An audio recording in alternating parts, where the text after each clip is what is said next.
اصل میں پاکستان آنے کے بعد بھائی جان نے ہم سے کہا تھا کہ ماضی ہندوستان میں گم ہو گیا ہے، پیارا وطن پیارا پاکستان، اب یہی ہمارا ماضی حال مستقبل ہے۔ شمسہ پھوپھی نے کہا۔ براہ کرم مجھے بتائیے۔ ہم سہارنپور میں رہتے تھے، ابو کاروبار کرتے تھے، اچھی زندگی گزر رہی تھی کہ بھیا کو ایک ہندو سادھو ملا جس کا نام بھوریا چرن تھا۔ اس نے مسعود بھیا کو سبز باغ دکھائے کہ وہ انہیں کروڑپتی بنا دے گا، وہ ایک جادو کا پتلا ایک بڑے بزرگ پیر پھاگن کے مزار پر پہنچا دے۔ اللہ نے بھیا کے دل میں ایمان جگا دیا، انہوں نے مزار کی بے حرمتی کرنے سے انکار کر دیا۔ بھوریا چرن جو مکڑی بن جاتا تھا بھیا کا جانی دشمن بن گیا، اس نے جادو کے زور سے ہمیں تباہ و برباد کر دیا۔ بھیا کو پھانسی کی سزا ہو گئی مگر وہ بچ گئے، لیکن بہت برے حوال ہو گئے۔ محمود بھائی، مامو ریاض اور جتنے تھے سب تباہ ہو گئے۔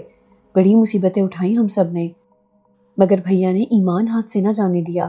برسوں حالات خراب رہے، پھر اللہ نے ان کے دن پھیرے، سب بچھڑے مل گئے تھے۔ بھیا نے سادھو کو جان سے مار دیا اور ہم سب اپنے پیارے پاکستان آ گئے۔ یہاں محمود بھائی مل گئے اور انہوں نے ہم سب کو سنبھال لیا۔ یہ ہے ہماری کہانی۔